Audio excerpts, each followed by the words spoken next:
Examples of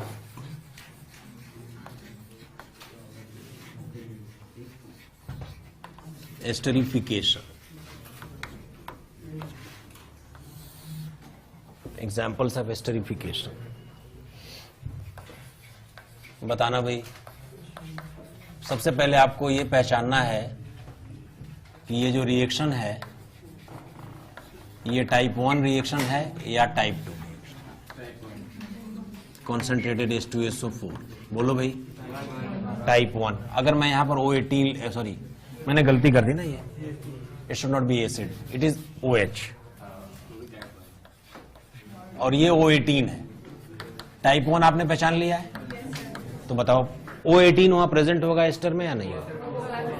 अच्छा, जब भी एस्टरिफिकेशन की रिएक्शन आपको सिखाई जाती है यही वाली सिखाई जाती है, टाइप 1 वाली ही छोटी क्लासेस में भी सिखाई गई है। I don't know whether you did it और नॉट, लेकिन ये हो जाता है CH2CH3। चलो भाई, फिर से आपको पहचानना है कि ये टाइप 1 है या टाइप 2 है, फिर प्रोडक्ट भी बनाना है। मिथाइल HD, ये O18H और कॉन्सेंट्रेटेड H2SO4 लिया है।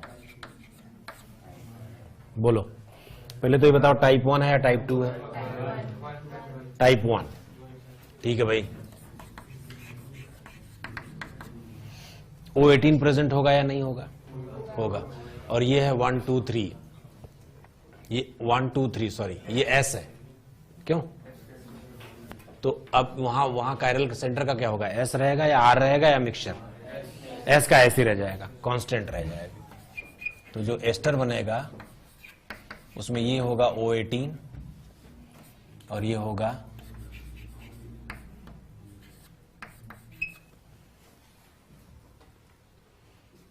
ठीक है ना, बात समझ में आई? तो ये S का S ही रह जाएगा ऐसे। ये मुझे स्विच करना पड़ा क्योंकि हम लोग उधर से लिख रहे थे ना, एमी को भी स्विच किया था ना, तो 2 स्विच करना पड़ा। ठीक है, एक और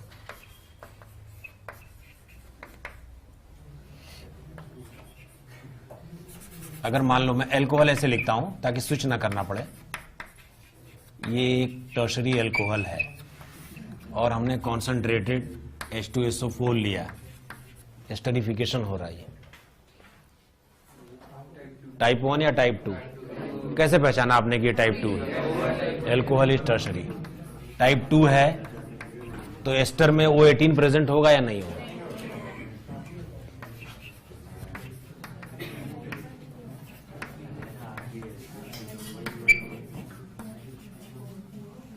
ठीक है ना। एक लास्ट, प्लीज अलाउ मी।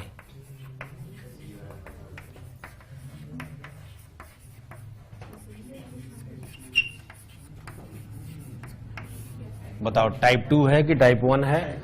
और ये 1 2 3 यानी ये S है। बोलो कॉन्सेंट्रेट क्या क्या बनेगा? बोलो O18 होगा कि नहीं? नहीं होगा। और ये जो प्रोडक्ट्स बनेंगे उसमें एक बार S भी बनेगा और एक बार R भी बनेगा, उसका मिरर इमेज।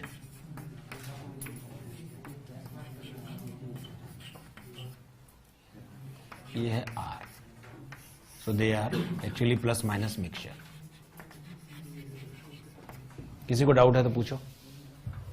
कोई डाउट नहीं है?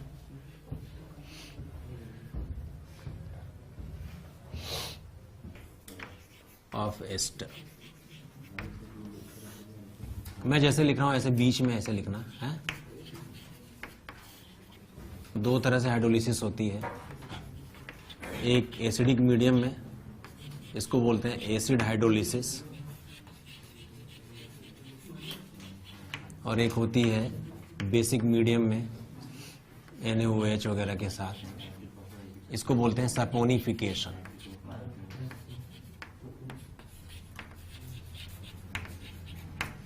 एसिड हाइड्रोलिसिस में भी एसिड और अल्कोहल बनता है,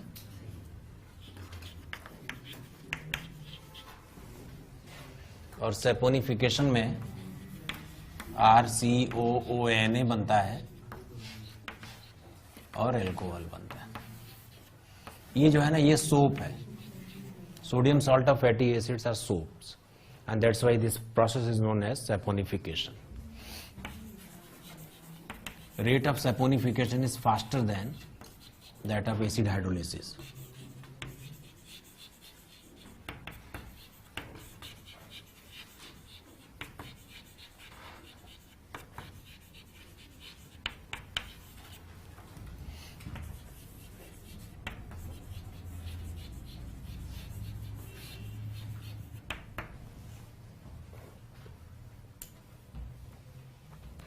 उसका रीजन क्या है?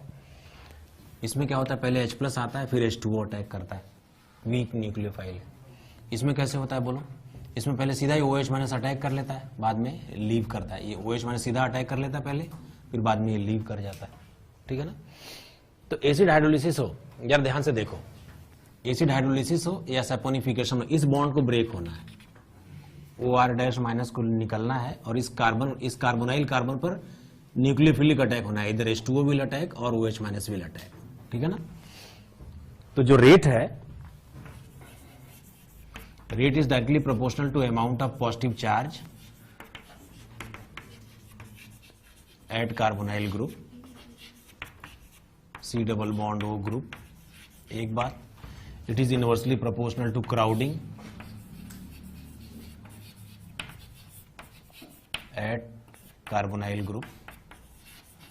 और अगर लीविंग ग्रुप अच्छा हो तो बहुत अच्छी बात है, हालांकि लीविंग फास्ट स्टेप में होता है, but if leaving group is better than it is okay. तो जरा देखो, इधर की ओर EWG लगाओ तो भी रिएक्शन फास्ट होगी, इधर की ओर EWG लगाओ तो भी रिएक्शन फास्ट होगी। क्यों? क्योंकि ये EWG अगर R' पे लगा हो तो लीव करने के बाद उसको स्टेबिलिटी मिलने वाली है। And stable anion are better leaving groups, stable anions are weaker bases and weaker bases are better leaving groups. You understand? So in presence of EWG इधर एट R और R', both will increase the rate of hydrolysis of ester. Understood? बात समझ में आ गई? Clear होगी बात? अगर मैं यहां पर कुछ क्वेश्चंस लिखूं और आपसे पूछूं कि किसमें रेट ऑफ सैपोनिफिकेशन का फास्ट है, किसमें स्लो है, तो कर लोगे? चलो, जनरली किसी एक ही और चेंजेस करके क्वेश्चन बनाया जाता है।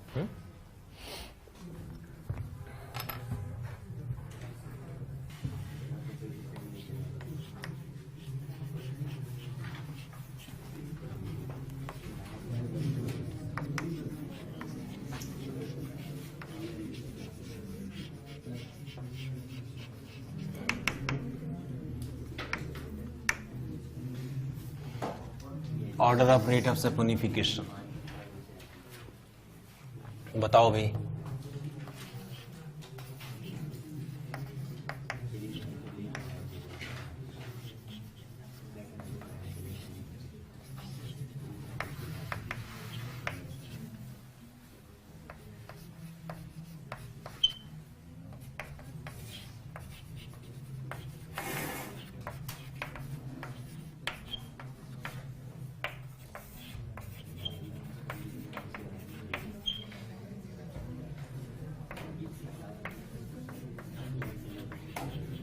बोलो। इधर लेफ्ट में सब कुछ सेम है, क्राउडिंग भी उतनी है। राइट में जो लीविंग ग्रुप है वो बेटर कब होगा? लीविंग ग्रुप मतलब it will leave in the form of oxide anion. तो ये ज्यादा बेहतर है, ये ज्यादा बेहतर है, या ये ज्यादा बेहतर है? फर्स्ट ज्यादा बेहतर है ना? नहीं, सही। एक काम करता हूं, हाँ, सेकेंड इज बेस्ट। यहां पर NO2 लगा देता हूं। 4 फिर से 2 फिर फर्स्ट, ये हो जाएगा। एक और देख लो, ये क्वेश्चन नंबर 1 है। क्वेश्चन 2,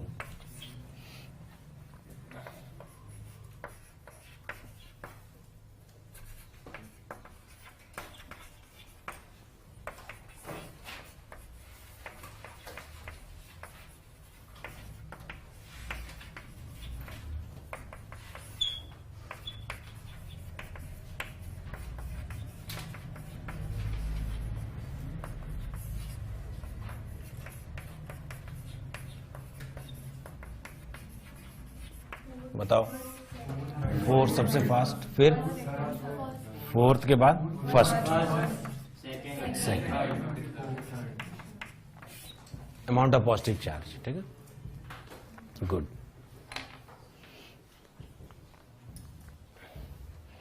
तो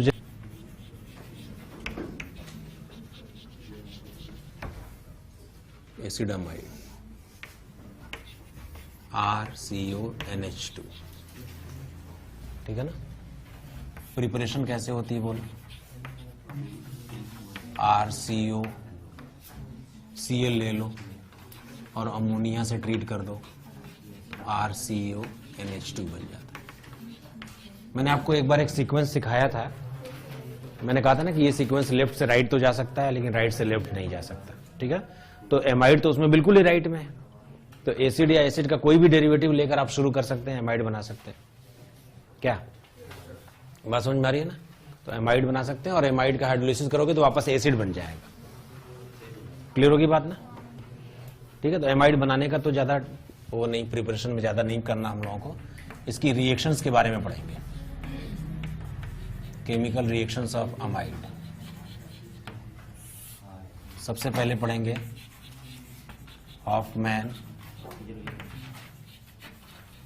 ब्रोमामाइड रिएक्शन, बहुत इंपॉर्टेंट। हॉफमैन ब्रोमामाइड रिएक्शन क्या होता है, अगर हम कोई अनसब्स्टिट्यूटेड अमाइड ले लें, हाँ NH2 होना चाहिए, NHR या NR2 नहीं होना चाहिए। अनसब्स्टिट्यूटेड amide on reaction with Br2 plus KOH gives RNH2, primary amine, and this reaction is for the preparation of pure amine. This reaction is a very good reaction for the preparation of pure primary amine. I mean, there is no contamination of secondary tertiary amines along with. Pure primary amine can be obtained by Hofmann bromide, and Hofmann bromide reaction is very important. Even it is important for boards, and in JEE once they asked the comprehension question on this.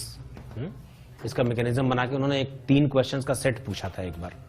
तो इसका mechanism पहले देखते हैं। Mechanism is very simple. In presence of KOH, first of all OH minus takes away the acidic H, ठीक है ना। So it forms NH minus K plus. It is, anion of amide. This anion of amide attacks on bromine, KBr is out, and it forms N-bromoamide. N-bromoamide. From this N-bromoamide, 1 mole of KOH takes away the other acidic H2. ये hydrogen भी निकल के चला जाता है, तब ये बनता है anion of N-bromoamide. ये इट्स अ सॉल्ट, एक्चुअली ये एक सॉल्ट है और इसी सॉल्ट में एक रीअरेंजमेंट होता है जो कि स्लो प्रोसेस है। स्लो प्रोसेस है, इसमें क्या होता है, Br माइनस निकलता है। जब Br माइनस निकलता है तो R माइनस, ये N जो है ना इलेक्ट्रॉन डेफिशिएंट हो जाता है। जब Br माइनस निकलता है तो N इलेक्ट्रॉन डेफिशिएंट हो जाता है, तब ये R माइनस यहां से ऐसे माइग्रेट कर जाता है, तो कार्बन इलेक्ट्रॉन डेफिशिएंट हो जाता है, तो ये N माइनस अपना इलेक्ट्रॉन इसको दे देता है। तो आप देखें RN double bond C double bond O, ठीक है ना, ये बन जाता है RN double bond C double bond O। This is N alkyl isocyanate. इसकी जगह R की जगह Me ले लें तो मिथाइल आइसोसाइनेट बन जाता है, जो मिक कहलाता है शॉर्ट में, and MIC was the responsible gas for Bhopal gas tragedy, ठीक है ना। और इसकी जब हम हाइड्रोलिसिस करते हैं तो RNH2 बनता है और साथ में CO2 निकल जाती है। ये जो है ना, यही रियल इंटरमीडिएट है रिएक्शन का। रिएक्शन का इंटरमीडिएट यही है, और इस रीअरेंजमेंट को वुल्फ रीअरेंजमेंट बोलते हैं। It is pure intramolecular rearrangement, and even if this R is having chirality, then configuration doesn't change.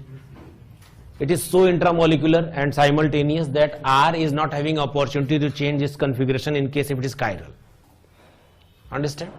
मतलब ऐसे होता है कि R माइनस बन जाता, फिर फ्लिप हो जाता, कन्फ्यूजन चेंज करता, फिर उधर जाकर अटैक करता, ऐसा नहीं हो पाता है. Simultaneous breaking and formation of bond occurs.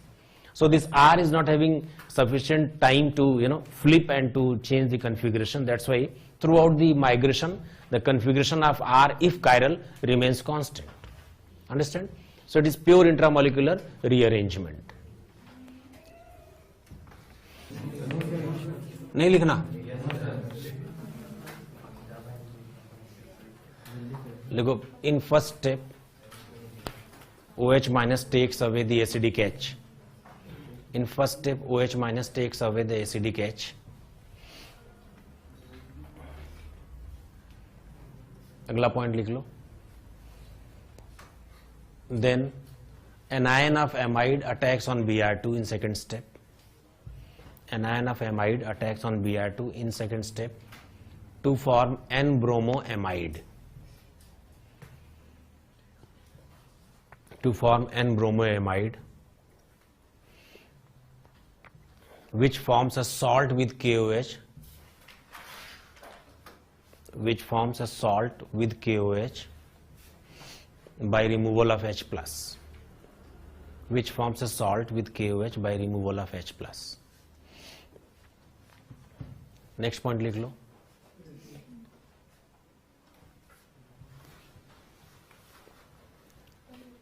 Which forms a salt by removal of H. Which forms a salt with KOH by removal of H plus. Next point लिख लो.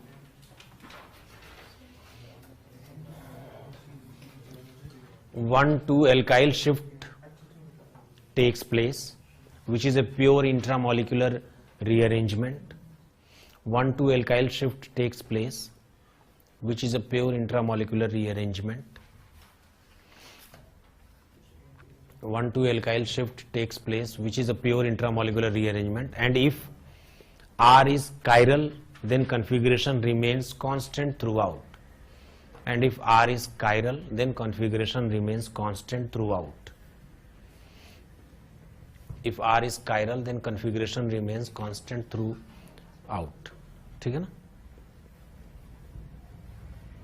एक और पॉइंट लिख लो. Intermediate of the reaction is alkyl isocyanate.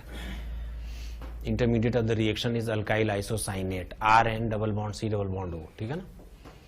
एक और point लिख लेना बाद में. ऐसे मत करो यार. This is methyl isocyanate.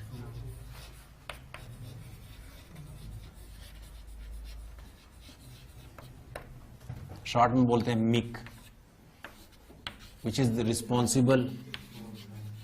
Responsible for Bhopal gas tragedy.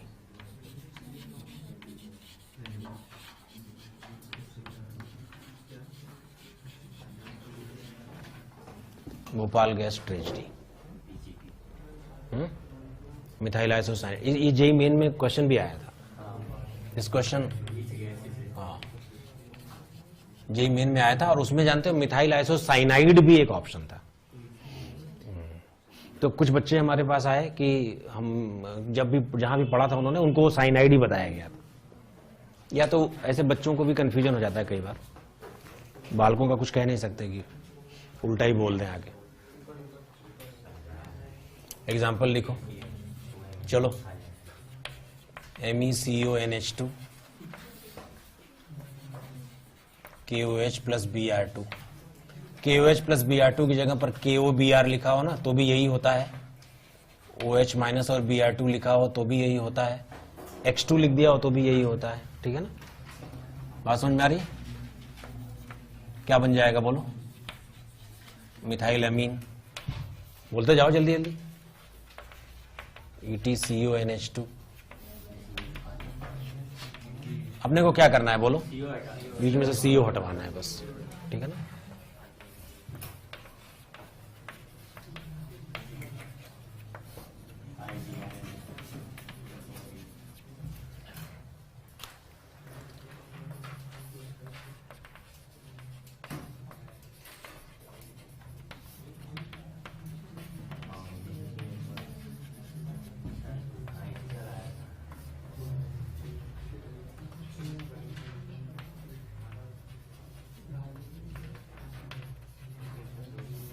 बताना, ये है 1 2 3, ये R है तो R ही रह जाएगा ये।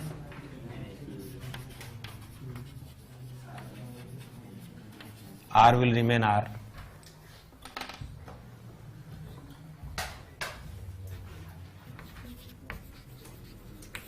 बताना जरा ना, अगर मैं लिख दूं MEnH2 प्लस ET, MEnH2 नहीं, गलत लिख दिया, MECONH2 और ETCONH2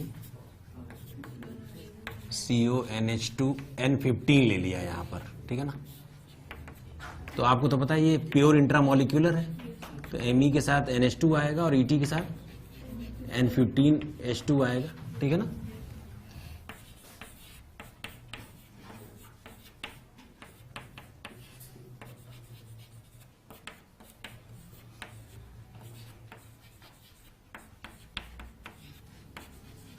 NH2 N15 है, ये मिथाइलेटेड रिंग है, ये जेई में आया हुआ क्वेश्चन है। समझ गया ना, क्लियर होगी बात।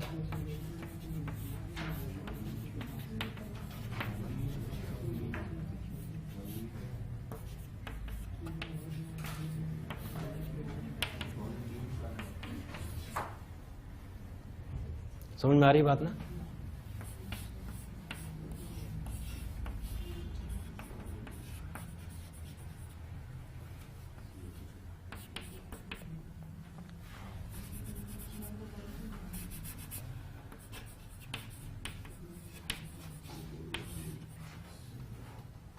बोलो क्या होगा, बोलो।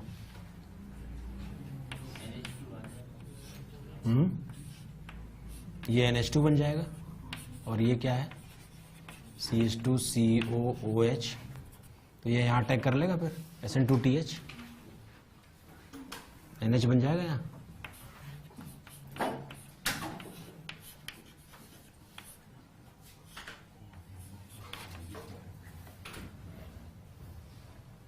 ठीक है, इसमें बताओ, यहां NH2 लग जाएगा, बस एक ही बनेगा यही। इसमें बताओ, इसमें एनिलीन और इसमें N15 वाला एनिलीन जिसमें मिथाइल भी लगा हुआ, ठीक है ना। इंट्रामोलिकुलर है, प्योर। कर लोगे भाई, बड़ा सिंपल है ये। पहले कर्टियस रिएक्शन,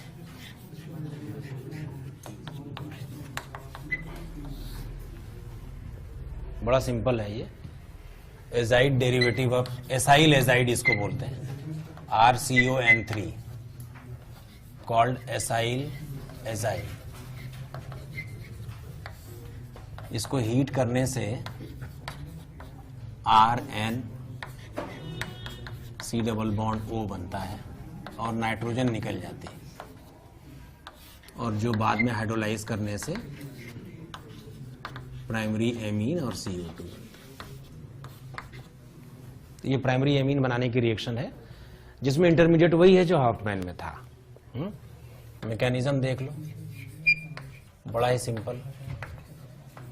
RCON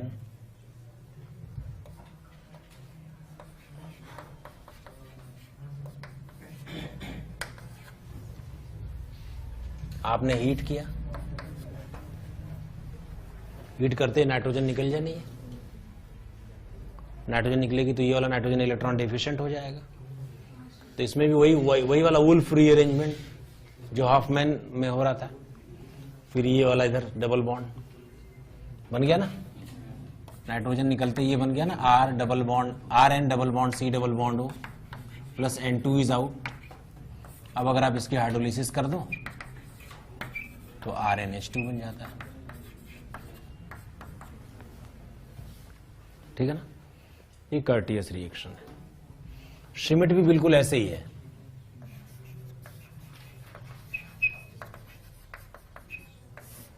इसमें हम क्या करते हैं, पहले RCOOH लेते हैं और HN3 से रिएक्शन करवाते हैं, या NaN3 से। NaN3HN3 से सोडियम एजाइड से।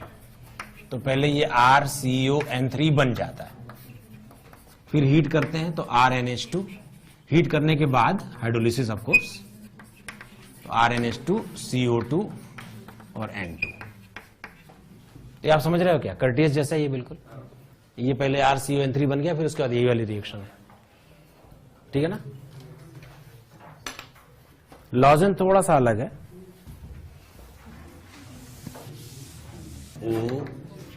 OCOR dash, O acyl derivative of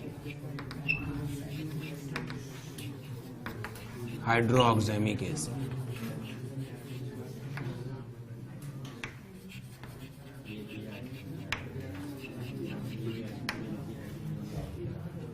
ठीक है, क्या करते हैं इसमें, पहले बेस ले लिया, बेस ने इस H+ को निकाल दिया,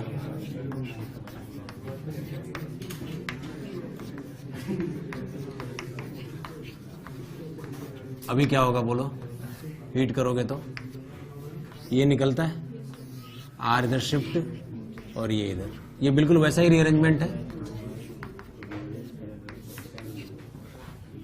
और हाइड्रोलिसिस कर दोगे तो क्या बन जाएगा,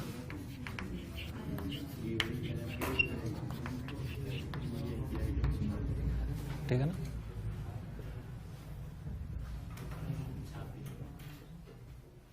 यार मैंने ढूंढा तो इसने गलत बता दिया।